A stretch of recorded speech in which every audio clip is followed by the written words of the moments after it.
कुछ लोग थे जो वक्त के सांचे में ढल गए।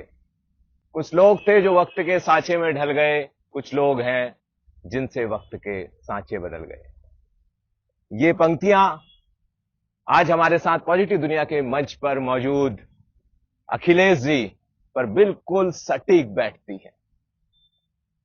मैं अखिलेश जी का पॉजिटिव दुनिया के मंच पर बहुत हार्दिक आभार व्यक्त करूंगा कि आप आज हमारे बीच हैं।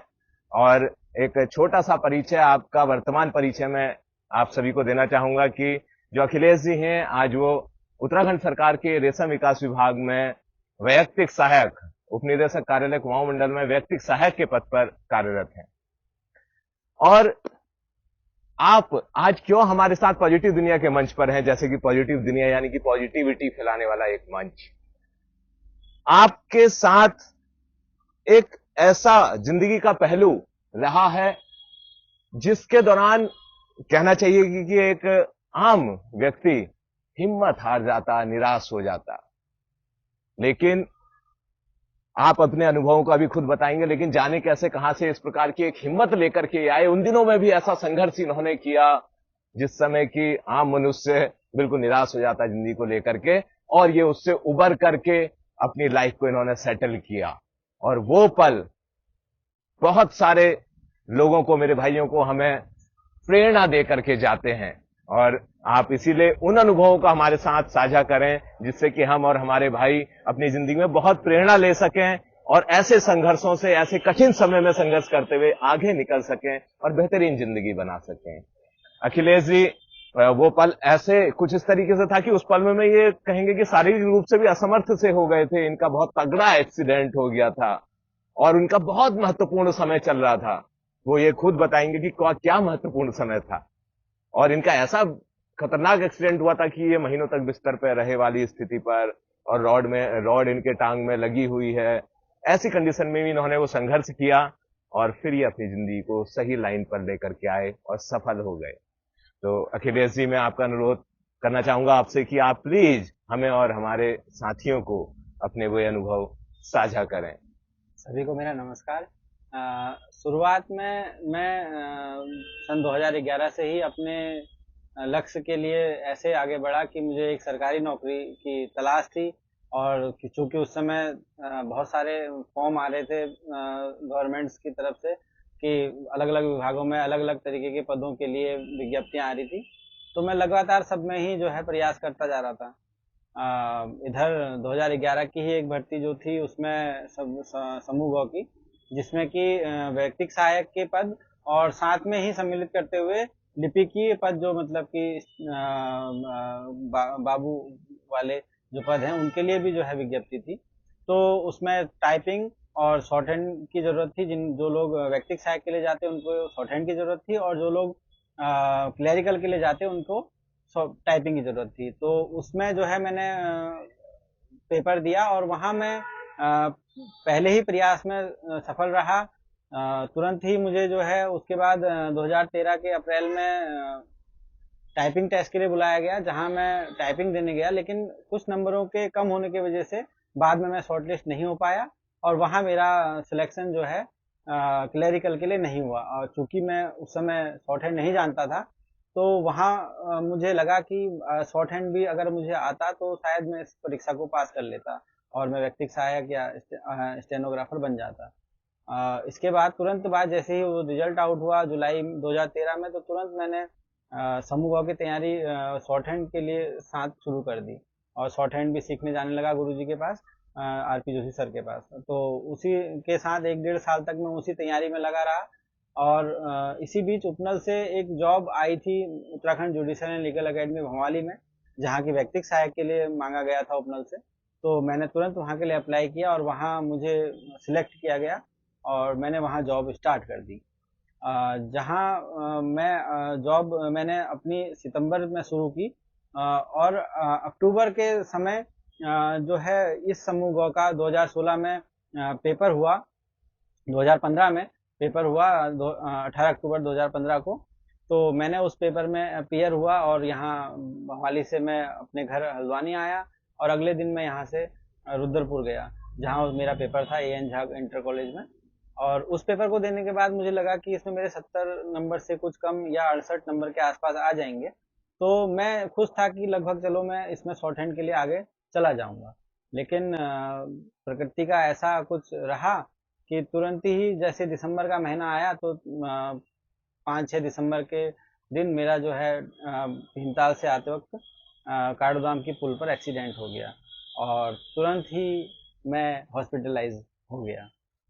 और वहां पर मेरे लिए प्रश्न ये हुआ कि अब मैं जो वो एक्सीडेंट था आपका, क्या आप कार में थे, दोपहिया वाहन में थे, या किसी फोर व्हीलर ने आपको टक्कर मारी? कैसा एक्सीडेंट हुआ था आपका? मैं दो पहिया वाहन में था और मेरे साथ एक मेरा भाई भी आ रहा था और फोर व्हीलर जो है रॉन्ग साइड से आते हुए हमें टकराते हुआ चला गया और उसमें जो है मेरी ये टांग दो जगह से टूट गई थी। जो दो जगह से? हाँ, फीमर मेरी दो जगह से टूट गई थी और तुरंत हॉस्पिटलाइज होना पड़ा और वहाँ मेरा ऑपरेशन हुआ पैर का और उसमें रॉड डाली गई।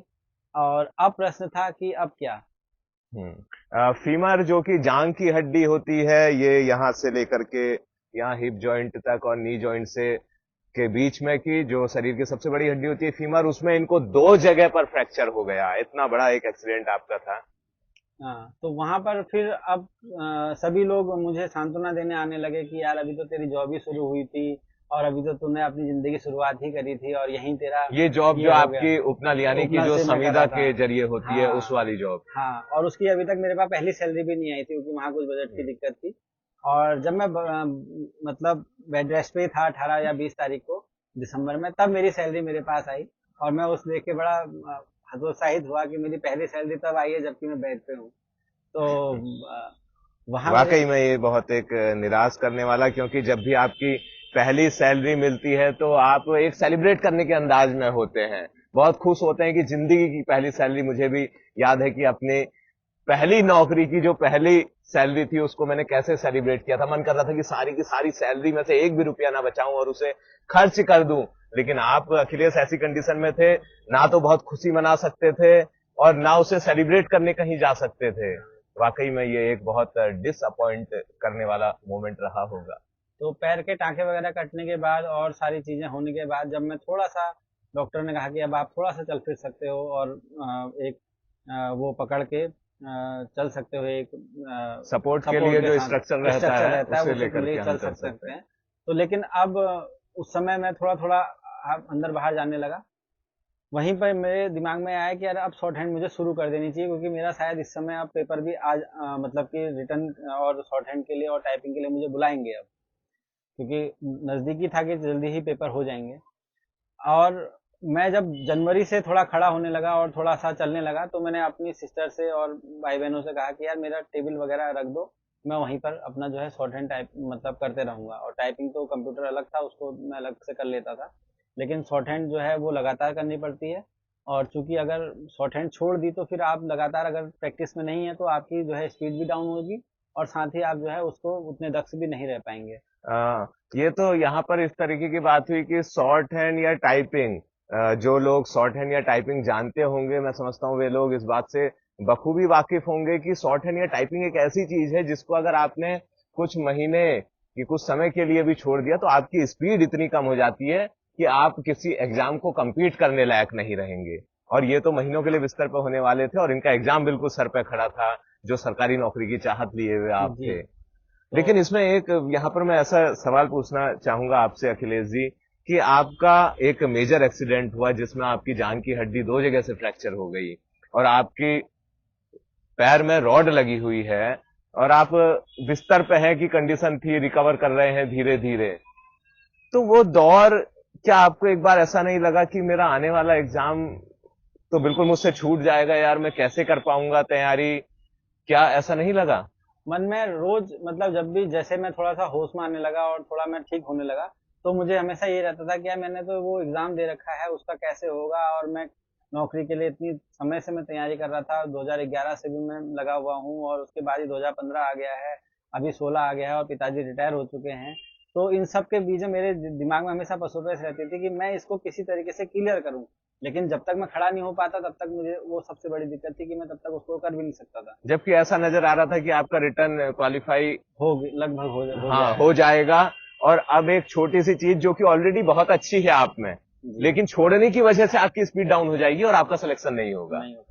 इस पॉइंट पर जो आपको शायद बहुत निराश करने वाला पॉइंट हो रखा होगा। क्योंकि भवाली में भी मैं लगातार शॉर्ट हैंड की यूज करता था, वहाँ जजेस हम मुझे डिक्टेशन वगैरह देते रहते थे, तो हमारी अच्छी प्रैक्टिस बनी हुई थी लगातार। लेकिन ये एक्सीडेंट के बाद बिल्कुल जो है शून्य सा हो गया था। लेकिन जैसे ही मेरे टाँके वगैरह कटे और मैं आगे वाली स्थिति में आया, तो मैं अपने टेबल कुर्सी लगाने के बाद जो है उसको शुरू करने लगा। और जब मैंने अपने दोस्तों से कहा कि यार मेरी कंडीशन ऐसी नहीं कि मैं कहीं कोचिंग में जो है गुरुजी के पास जा पाऊँ और अपनी शॉर्ट हैंड दोबारा से कर पाऊँ, तो उन्होंने कहा नहीं, मैं हम तुझे व्हाट्सएप में अपनी जो है डिक्टेशन रिकॉर्ड करके भेजेंगे और तू अपना जो है तैयारी जारी रख। तो मैंने उसी तैयारी को जारी रखा और जैसा मेरे दिमाग में था, फरवरी 2016 में मेरे पास कॉल आया उत्तराखंड प्राविधिक शिक्षा परिषद की तरफ से कि आपको 11 मार्च को शॉर्ट हैंड और टाइपिंग और साथ में डॉक्यूमेंट वेरिफिकेशन। इसका मतलब था कि आपका अब सिलेक्शन आगे के एग्जाम के लिए हो चुका था, यानी कि पिछला वाला आप एग्जाम जो रिटर्न था वो क्वालिफाई कर चुके थे। ये एक बड़ा मेरा उस तरफ को ध्यान जा रहा है। मैं माफी चाहूंगा, आपसे पूछना चाहूंगा कि जब आप बिस्तर पे थे और जब आपको थोड़ा ये ख्याल आने लगा, निराशा सी मन में थी, तो आपके आसपास सोसाइटी के लोग भी होंगे। बड़ी जाहिर सी बात है कि जब आप ऐसी स्थिति में होते हैं तो आपके परिचित लोग आपसे पूछने आते हैं, तो वो क्या आपको मोटिवेट करते थे या क्या आपको मतलब इस कंडीशन में कि आगे भविष्य है, आप क्या करेंगे, क्या आपकी टांग ऐसे ही और एग्जाम वगैरह, क्या कुछ मोटिवेशन मिला उनसे?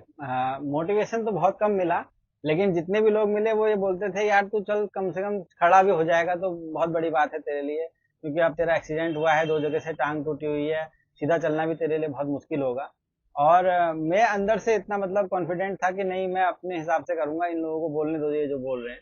हालांकि कुछ लोगों ने मोटिवेट किया, पिताजी ने मोटिवेट किया, बड़े भैया ने मोटिवेट किया, लेकिन जो बाहर के लोग थे उनके लिए ये था कि यार अब इसकी जिंदगी बस यहीं तक जो है हो गई है, अब क्या पता लंगड़ा के चले, किस तरीके से चले, मतलब वो आपको ऐसे देखने लगे कि अब भविष्य में आप बड़े असमर्थ हो जाएंगे, आप दिव्यांग श्रेणी में आ सकते हैं। हाँ, एक इस तरीके का। हाँ, और एग्जाम तो वो सोच ही नहीं रहे होंगे कि ये कुछ कर पाएगा। नहीं, कि ये खड़ा हो जाए वो ही बहुत है। नहीं, ये अपनी जिंदगी लचक लचक के घिसट घिसट के जी ले वो ही बहुत है। बस उनके लिए ऐसा ही था। लेकिन मैं उन सब चीजों को इग्नोर करते हुए चल रहा था, क्योंकि मुझे उन चीजों को दिमाग में लेना ही नहीं था। अगर मैं उन चीजों को दिमाग में लेता तो फिर मैं कुछ नहीं कर पाता। तो मैंने उन सब चीजों को साइड करते हुए अपने दिमाग से सोचा कि मैं भाई इसको ही करूंगा। और जब मैं पेंसिल वगैरह छिलता तो मेरे पड़ोसी भी बड़े हे दृष्टि से देखते कि यार अब ये कहाँ लगा हुआ है, इसका क्या ही हो पाएगा और ये किस तरीके से करेगा। और जब मैं एग्जाम के लिए जाने अखिलेश जी, यही सोच आपकी जो है वाकई में हमें और मेरे भाइयों को, मेरे साथियों को प्रेरणा देने वाली है कि एक ऐसी दृढ़ इच्छा शक्ति आपके अंदर थी कि वो परिस्थितियां भी आपको नहीं हरा पा रही थी। लोग आपसे आकर के कह रहे हैं कि यार भाई अब तेरा कुछ नहीं होने वाला है, तेरा तो भविष्य बिल्कुल चौपट होने वाला है। ऐसी स्थिति में भी आप अपनी कलम छीले पड़े थे और आप अपनी स्टेनो की कॉपी तैयार करके बैठे थे, आप अपने टाइपिंग का सामान तैयार करके बैठे थे, अपने घर वालों से कह रहे थे कि यार वो मेरी टेबल सजा दो और मैं पढ़ूंगा, मैं मेहनत करूंगा, मैं जरूर निकलूंगा। वाकई में ये हमें प्रेरणादायी क्षण है ये, वाकई।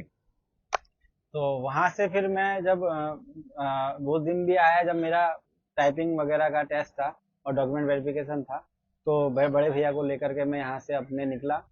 ट्रेन का हमने टिकट किया और रिजर्वेशन से हम लोग यहाँ से उधर गए। तो जब आप ट्रेन का टिकट करके एग्जाम देने के लिए जा रहे थे, क्या उस समय आप बिल्कुल ठीक हो चुके थे? नहीं, उस समय मेरी स्थिति ऐसी थी कि मैं लाठी पकड़ के ही चल रहा था। और जो वो एक मेडिकल डिपार्टमेंट से आपको उस तरीके की लाठी मिलती है जिसमें नीचे 4 पैर का सपोर्ट होता है। अच्छा, उस तरीके का सपोर्ट लेकर के आप चल पा रहे थे। तो और वो भी आप मजबूरी में इस प्रकार से इस्तेमाल कर रहे होंगे कि एग्जाम देना है मुझे। तो जब मैं वहां भी गया तो उन लोगों ने कहा अरे बेटा आपकी कंडीशन तो ऐसी है, आप दे पाओगे? मैंने कहा सर मैं दे पाऊंगा, क्योंकि ग्लूकोज वगैरह लगने से मेरा हाथ भी बहुत ज्यादा उस समय सूजा हुआ था शुरुआत में। बाद में लेकिन उसमें हल्की हल्की प्रॉब्लम ऐसी थी कि कभी कभी दर्द करता था वो हाथ, ये हाथ भी। तो ग्लूकोज आपके हाथ में जब आप कह रहे हैं एग्जाम देते टाइम पर, मतलब मार्च का समय आ गया है, अब तो मैं समझता हूँ 2.5-3 महीने हो चुके होंगे आपको, तो उस समय भी ग्लूकोज चढ़ने की वजह से इसी हाथ से दवाइयां चढ़ रही थी और उसमें आपके सूजन थी और हल्का सा दर्द था। उसके बावजूद भी आप टाइपिंग जैसी चीज जो कि हाथ से ही की जानी है और स्टेनो जो कि हाथ से ही की जानी है, मैं समझता हूँ आपके राइट हैंड में ऐसा हो रहा था और आप दाएं हाथ से ही काम करने वाले व्यक्ति हैं। हाँ बिल्कुल। और आपने वो सब तैयारी इसके बावजूद भी की। हाँ, मैंने उस सब चीजों के लिए मतलब ये मान रखा था कि यार इन सब चीजों को मैं थोड़ा सा कम करूंगा, मतलब कि दर्द हालांकि बहुत मतलब उतना नहीं था, लेकिन हल्का हल्का था, क्योंकि दवाइयां तो पहले लग चुकी थी। अब दर्द हल्का लेकिन हल्का था। तैयारियों के समय तो वो समय चल रहा था, अब एग्जाम के समय वो थोड़ा सा थोड़ा कम हो थोड़ा चुका सा है। कम हो चुका था। अब जब मैं वहां पेपर देने गया तो नीचे जहां वेरिफिकेशन हुआ, उन्होंने भी बोला कि बेटा अच्छा चलो आपके लिए थोड़ा सपोर्ट है, आप ऊपर तक आराम आराम से जाइए करके। तो मैं धीरे धीरे ऊपर चढ़ा, और जब 2 मंजिले में चढ़ने के बाद मैंने टाइपिंग क्वालिफाई करी। उसके बाद मुझे लगा कि मुझे प्यास लग रही है बहुत ज्यादा, और मैं ज्यादा चल भी नहीं सकता था। तो मैंने फिर अपने साथ जो मनोज भाई गए थे उनसे कहा कि यार भाई मेरे लिए पानी ला दो। वो मेरे लिए पानी लेके आए, और तुरंत उसके बाद, क्योंकि वो तो एग्जाम की प्रक्रिया थी, उन्होंने तुरंत ही हमें शॉर्ट हैंड के लिए बुलाया। बोले कि आप बैठो, अब आपका शॉर्ट हैंड टेस्ट होना है। तो मोनू भाई बाहर थे और वो लोग अपना अलग थे, मैं जो है जा करके शॉर्ट हैंड करने बैठ गया। और वहाँ शॉर्ट हैंड करी, 5 मिनट की डिक्टेशन ली। फिर उसके बाद अगले 35 मिनट उसको टाइप किया। और उसके बाद मैंने जब पूरा एग्जाम दे लिया, तो मैं इतना रोया कि मुझे मतलब संभालने वाला भी कोई नहीं मिला। क्योंकि मैं मतलब इतना भावुक हो चुका था उस समय कि अरे यार अब मैंने कर लिया, बस अब मैंने कर लिया, अब मुझे कोई नहीं रोक सकता, अब मैंने सब कुछ कर लिया है यहाँ पर आकर के। ऐसी मेरे मतलब मन वही दशाएं हुआ एग्जाम थी। सेंटर में जैसे एग्जाम दिया उसके बाद ही आप हाँ, ऐसी स्थिति में शॉर्ट हो हैंड गए करने थे। के बाद जब मैंने शॉर्ट हैंड को पूरा वो करके और एग्जामिनेशन रूम से आप बाहर बाहर आए आ गए। होंगे, जी हाँ। सेंटर भी आपने नहीं छोड़ा होगा, उस समय ही हाँ, आपकी हालत ऐसी हालत हो ऐसी गई। हो गई थी, क्योंकि मैं अपने आप में मतलब उस समय मुझे वाकई में बहुत अपने आप में भावुकता आ गई कि यार अब मैंने कुछ कर लिया है वहां अपना पर। मतलब आपको एक ऐसा विश्वास हो गया कि मैंने जो सोचा था, जो मेरा एक सपना था ये करने का, हाँ इन परिस्थितियों में चाहे लोगों ने मुझे हराने की कोशिश करी या मेरी परिस्थितियों ने मुझे हराने की कोशिश करी, मैंने जो ठाना था आज मैं उस जगह को मैंने कर दिया है। जी। क्योंकि जो 400 शब्द का मुझे डिक्टेशन उन्होंने दिया था, मुझे बिल्कुल कंफर्म था कि मैंने बिल्कुल जो उन्होंने बोला है सेम मैंने लिखा है। तो थोड़ी बहुत शायद हो सकता है 1-2 गलतियां मेरी रही हूँ, लेकिन बाद में मुझे पता चला कि मुझे गलतियां बहुत कम मेरे से हुई, और 80 की स्पीड मेरी पूरी की पूरी आई। और वहां मेरा सिलेक्शन जब रिजल्ट मेरा आउट हुआ 16 जुलाई 2016 को, तो जैसे ही मैं वहां एग्जाम दे करके आया मार्च में, तो तुरंत ही जो है मैंने भवाली एकेडमी में फोन किया कि सर मैं अब दोबारा जॉब करने लायक हूँ, थोड़ा बहुत चल फिर रहा हूँ। तो उन्होंने मेरे प्रति एक थोड़ा सा मतलब सांत्वना का सांत्वना का और एक भाव, सिंपैथी का भाव सिंपैथी का रखा। भाव रखा, और उन्होंने कहा अखिलेश आप आ सकते हो, आप ठीक ठाक हो, आप अपने उससे आ जाओ। तो मैंने वहीं एक पीजी में रूम लिया, और मैं वहाँ 3 महीने और रहा। और 3 महीने 4 महीने रहने के बाद जब मेरा जुलाई 2016 में रिजल्ट आया, 16 जुलाई 2016 को, तो उसमें मेरा सिलेक्शन वहां पर हो चुका था। ये कहते हैं हम कि वो कहते क्या है, मुझे तो और लाइनें आपके लिए बहुत तगड़ी सी याद आ जाती हैं अखिलेश जी के लिए।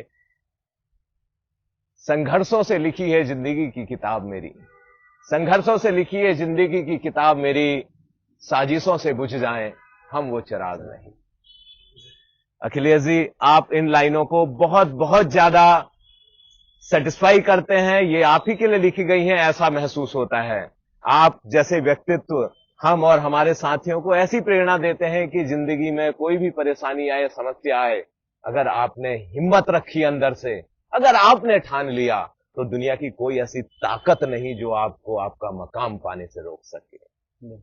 मैं अखिलेश जी आपका बहुत बहुत धन्यवाद करना चाहूंगा कि आज हमारे पॉजिटिव दुनिया के मंच पर मेरे दोस्तों, मेरे साथियों को और हमें आपने इतनी पॉजिटिविटी से रूबरू कराया, एक ऐसी ताकत दी अपने जिंदगी के उन पहलुओं को हमसे साझा करके। हम बहुत बहुत आपको धन्यवाद देते हैं, और ऐसे समस्या वाले समय पर हम भी अपनी जिंदगी में इस तरीके की दृढ़ इच्छा शक्ति और हिम्मत रखेंगे और जरूर सफल मकाम बनाएंगे।